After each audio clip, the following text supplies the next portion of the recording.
The future is here.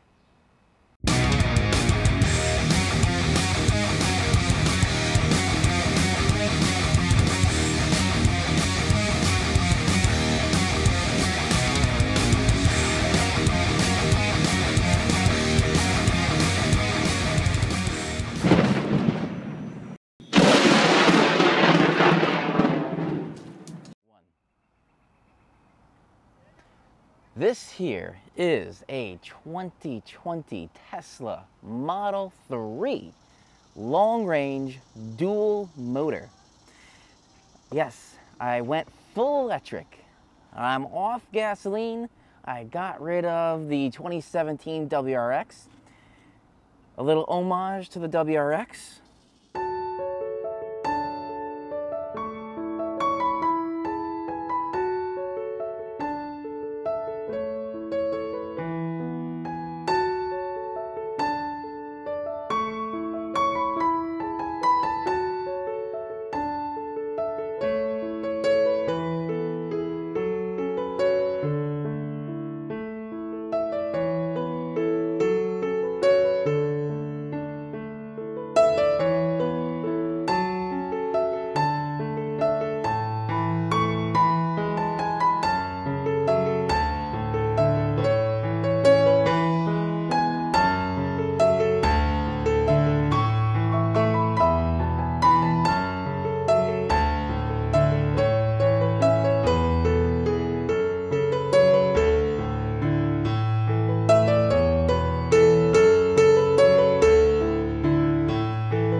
It was a great car, that WRX, such a fun car, but now that I entered my 30s, yes, I'm in my 30s now, I wanted something a little bit more mature that was equally performance-oriented or more performance-oriented, maybe a slight bit more luxury as well. That's where the Tesla Model 3 came into view. So let's talk all about that, and let's talk about the electric aspect of it as well in this week's Full Throttle Thursday.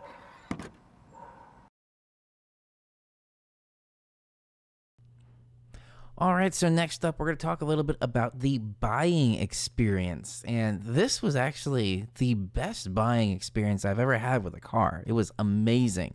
And my WRX I did get from my cousin, who's a sales manager at a Subaru dealer, and that was a very pleasant experience that he was able to give for me. And I thought that was going to be great, but this is just another level that Tesla has. So let's take a look at that right now. I'm going to bring up my web page here. That's going to have Tesla.com. And there's a couple of different ways that you can buy a car. Number one, you can custom order a car. Number two, you can shop the new inventory for the Teslas. Number three, you can shop the used inventory for the Teslas. The third one's what I did, the used. So let's go through the three of those fairly quickly here. So I'm going to start with the custom one, which is usually what most people do. So that's where I can go up here, Model 3, and now I can click Order Now. And now this is going to start to go through what I was looking at before. There's three options for the Model 3. Then you can choose your paint. Now, if you change the paint, it actually adds money to the total cost of the car. Say $2,000 for red, $1,000 for these other ones. White was the default. Then you can choose your wheels. I'll stick with what I have, which was the white with the 18-inch arrow. I have a black interior, but you can choose black or white for the interior. Then here, this is where you have to really determine if you want this full self-driving capability. This is $10,000 extra, and if you don't buy it with the car when you finance the car, that is $10,000 outright that you have to do. So if you want to add that, you can. If I was going to do this custom, I wouldn't add that in here. And this, your Model 3, estimated delivery November, which is quite a ways away. So that's where I started to look at the new inventory. So we'll go back to the Model 3, the main page here. We're going to go into menu and existing inventory. This is where I can choose here, Model 3.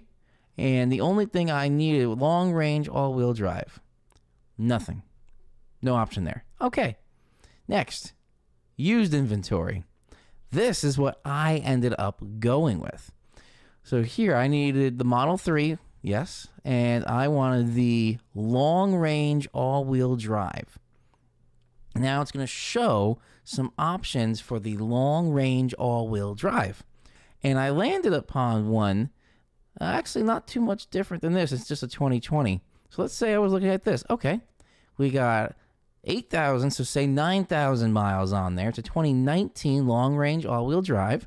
Okay, view details. And then on here, it's showing what it has in there. So it comes with pearl white paint, 18-inch arrow wheels, all black premium interior, acceleration boost, which is basically adding 50 horsepower from just the software unlock. Front and rear heated seats. Yes, you do have to pay for heated seats in the car, even though the hardware is built in. Full self-driving was included with the car, and the 30-day premium connectivity trial. So that's what was already in there.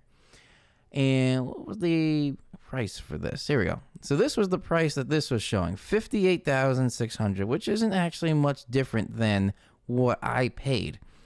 So this is kind of what I was going through. And I was like, all right, I'd like this one.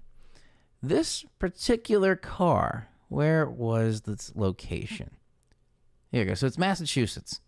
So there was a destination and delivery fee. But for me, because this was close to me, the car was at its location already.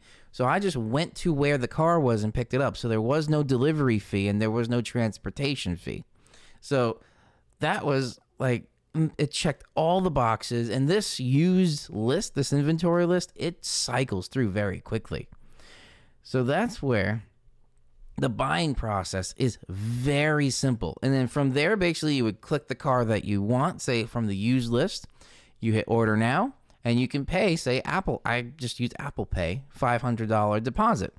And then from there, a used Tesla rep reached out to me by phone to set up the delivery day. So it was very simple. It was just 1 week from when I hit order now to when I got the car. Exactly 1 week, I got it, which was really fast for just the Tesla buying experience. Great experience, but overall, it can be a lengthy process. So keep that in mind.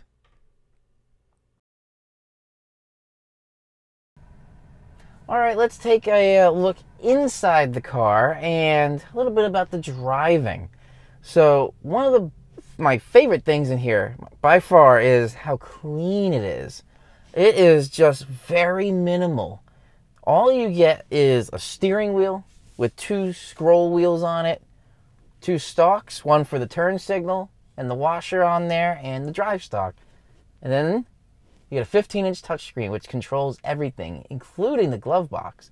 So you even have to use the touchscreen or voice commands you can use as well for the glove box. So very minimal. I love this. This is very futuristic, which is also why I chose this over some of the other electric cars out there, for instance, like the Polestar 2, which is very just modern versus futuristic. It has all the buttons everywhere and your shifter and all that. So I feel like I prefer the interior of this over anything else, which is why I chose that. Now let's talk a little bit about the driving experience. Number one, if you listen, it's silent. Absolutely silent. So that's what we're going to experience. And I'm just going to roll the windows down, and I'll put them back up in a second. Just to hear. So now to start, all I'm going to do is just put my foot on the brake. That engages, or it turns on the drive system. Loads my user profile, and I'm ready to go. Press the stalk for drive. It disengages the park brake. Away we go.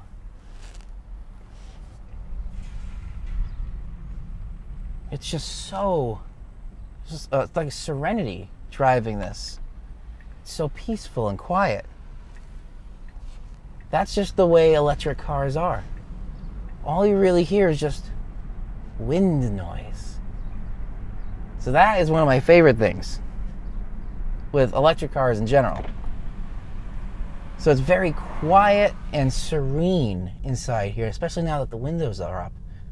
It's just so quiet. All you hear is really just a little whir of the electric motor. It's so cool. I don't know if it's picking up on the microphone, but that's really all I'm hearing.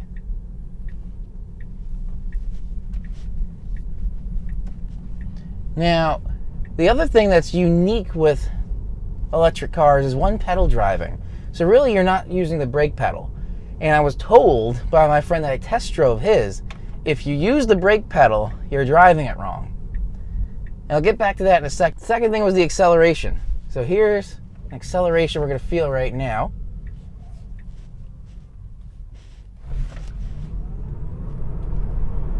Woo!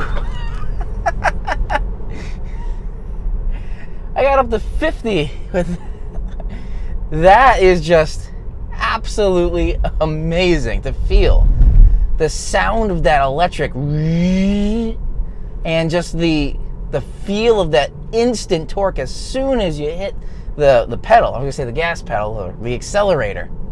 That feel is just so amazing, and it throws you back in the seat, just the sheer acceleration with it. Now, one of the other things I was mentioning just before was the one pedal driving. So right now, as I'm slowing down, I'm just easing off the accelerator. I'm not moving my foot off the accelerator.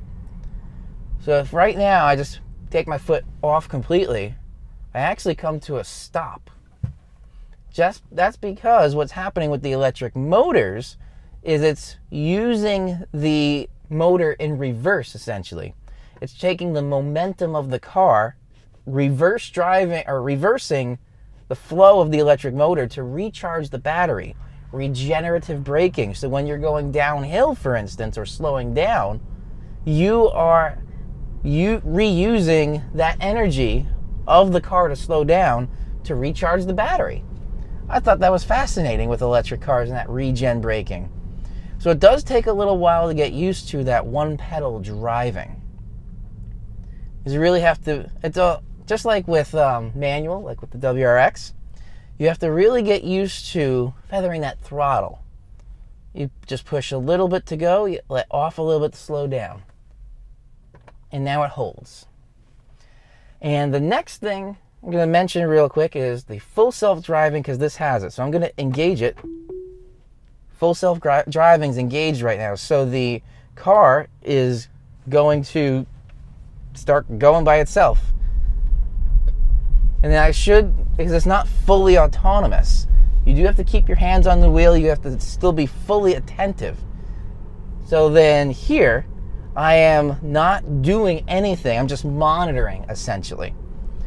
And I'm just making sure the car is not doing anything weird while it's going. So now I also can change the speed. So I'm going to go up 10 miles per hour to the new speed limit here.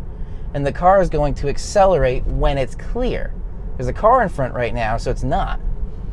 Now that the cars are clearing out, it's accelerating. It's freaky.